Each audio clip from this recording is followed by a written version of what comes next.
নমস্কার সকলকে, কেমন আছেন? আশা করি ভালো আছেন।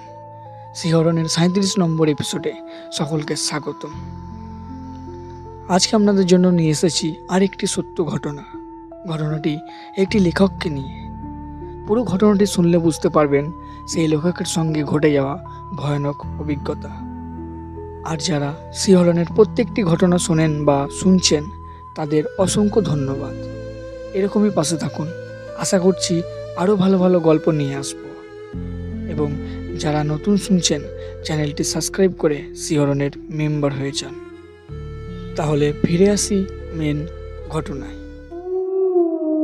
আতঙ্কের শেষ ঠিকানা মানেই শিহরণ উইথ কার্তিক। মায়াপুর, শান্তির শহর, গঙ্গার ধারে এক পবিত্র ভূমি। তবুও সেই শান্তির বুকেই লুকিয়ে ছিল এক অশান্ত আত্মার অভিশাপ। আমি সৌরভ সেন, লেখক। একটু নির্জনে নিজের সঙ্গে কাটাতে চেয়েছিলাম কয়েকটা দিন।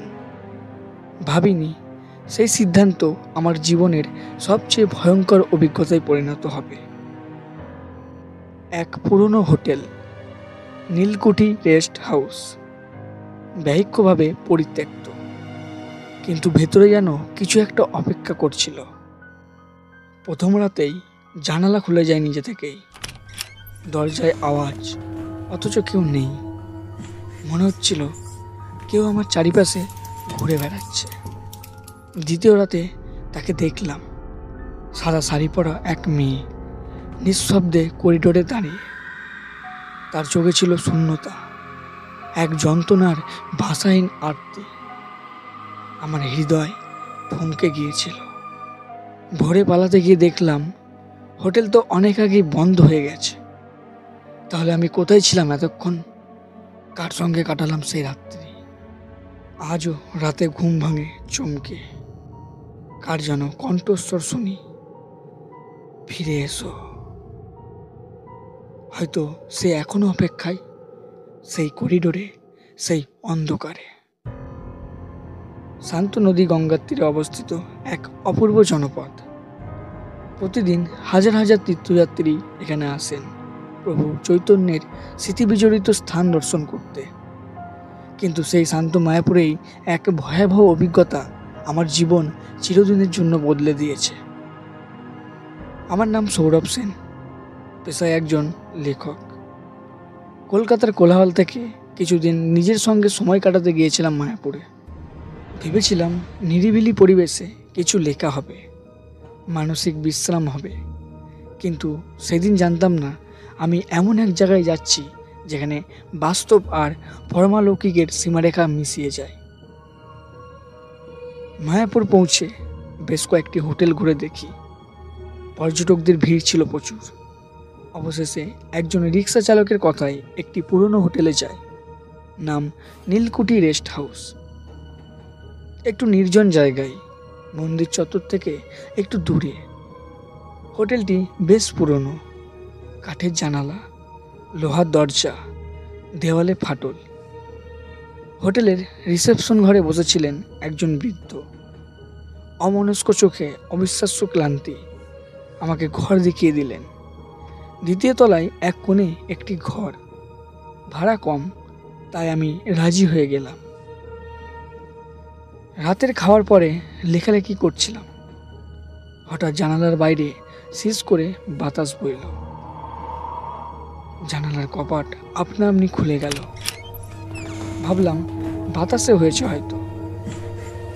জানালা বন্ধ করে আবার বসতেই ঘরের দরজায় ধীরে ধীরে ঠক ঠক আওয়াজ। দরজা খুললাম, কেউ নেই। করিডোরে নিস্তব্ধ অন্ধকার। তারপর রাত বাড়তে লাগলো, কিন্তু আমার ঘুম এলো না। হঠাৎ আবার দরজায় ধাক্কা, এবার অনেক জোরে। ঘাবড়ে গেলাম। বাইরে বেরিয়ে দেখি পাশের ঘর ফাঁকা, কিন্তু আলো জ্বলছে। হোটেলের রিসেপশনে ফোন করলাম, কিন্তু কোনো লাইন কাজ করছে না। পরদিন সকালে বাজারে গিয়ে একজন বৃদ্ধ পানের দোকানের সাথে আলাপ হলো। হোটেলের নাম বলতেই তার মুখ বিবর্ণ। বললেন, ওই হোটেলে মানুষ থাকা বন্ধ করে দিয়েছে বছর 3। কিছু লোক গিয়েছিল, ফিরে আসেনি। আপনি অন্য হোটেলে যান বাবু। আমি বিশ্বাস করলাম না, ভাবলাম গুজব হবে, কিন্তু মনে একটা অস্বস্তি বাঁধা বাঁধল। হোটেলটি একসময় ছিল জমিদার নীলমণি রায়ের প্রাসাদ। তার কন্যা ললিতা অপূর্ব সুন্দরী ও সুরেলা কণ্ঠের অধিকারিণী। একদিন হঠাৎ গঙ্গায় তার মৃতদেহ পাওয়া যায়। প্রেমে প্রচারিত হয়ে আত্মহত্যা করেছিলেন। জমিদার শোকে পাগল হয়ে পড়েন এবং কয়েক মাস পর তিনিও মারা যান। তারপর প্রাসাদটি পরিত্যক্ত ছিল বহু বছর। এরপর এক ব্যবসায়ী এটি কিনে রেস্ট হাউস বানান, কিন্তু প্রথম বছরের মধ্যেই কয়েকজন অতিথি নিখোঁজ হয়ে যায়। পুলিশ তদন্ত করলেও কিছুই খুঁজে পায়নি। ব্যবসা ধসের মুখে পড়ে যায় এবং হোটেলটি বন্ধ করে দেওয়া হয়। সন্ধ্যা নামতেই হোটেলে ফিরে এলাম। কর্মীদের মুখে অদ্ভুত নিস্তব্ধতা। রাত 12টা। হঠাৎ দরজার বাইরে কাঁদো কাঁদো গলা, যেন কেউ আর্তনাদ করছে। দরজায় চোখ রাখতে দেখি সাদা শাড়ি পরা একটি মেয়ে করিডোরের এক প্রান্তে দাঁড়িয়ে। চোখ যেন নিথর, দৃষ্টিতে গভীর শূন্যতা। আমার গলা শুকিয়ে আসে। মেয়েটি ধীরে ধীরে আমার দিকে এগোতে থাকে। দরজার ছিটকিনি শক্ত করে ধরে থাকি। হঠাৎ সমস্ত বাতি নিভে যায়। ঘর জুড়ে নেমে আসে এক অভিশপ্ত নীরবতা। মনে হলো কেউ যেন ঠিক আমার পিছনে নিঃশ্বাস ফেলছে। এইসব কর্মকলা হতে হতে তখন ভোর 4টে। দরজা খুলে দেখি হোটেল যেন মৃত, কোথাও কেউ নেই। নিচে নেমে দেখি রিসেপশন ফাঁকা, দরজায় তালা। আমি জানালা দিয়ে বেরিয়ে পড়ি। বাইরে গিয়ে দেখি রিক্সা চালক তাকিয়ে আছেন। আমাকে দেখে অবাক। বললেন, বাবু, আপনি কই থাকলেন রাতে? ও হোটেল 3 বছর ধরে বন্ধ। আমি স্তম্ভ। পেছনে ফিরে দেখি হোটেলটিতে তালা পড়া, জানালাগুলি ভাঙা, জং ধরা নাম ফলক। আমি জানি না কি ঘটেছিল। সেটা কি স্বপ্ন, নাকি আমি অন্য কোথাও ঢুকে পড়েছিলাম? আজও মাঝে মধ্যে সেই মেয়েটির মুখ ঘুমের মধ্যে ভেসে ওঠে। অনেকবার চেষ্টা করেছি ভুলে যেতে, পারিনি।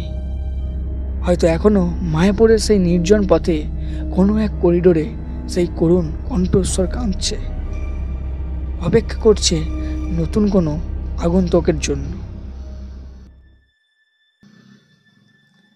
এই পর্যন্ত ছিল গল্পটি। গল্পটি কেমন লাগলো কমেন্ট করে জানান।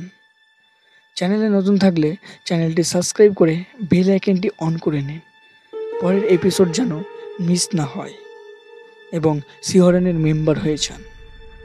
ডিসক্রিপশনে দেওয়া আছে হোয়াটসঅ্যাপ গ্রুপ লিঙ্ক, জয়েন হয়ে যান। আর আপনারা গল্প পাঠাতে পারেন নিচে ডিসক্রিপশনে দেওয়া ইমেল আইডিতে। ভালো থাকবেন, সুস্থ থাকবেন। দেখা হচ্ছে পরের এপিসোডে। ধন্যবাদ।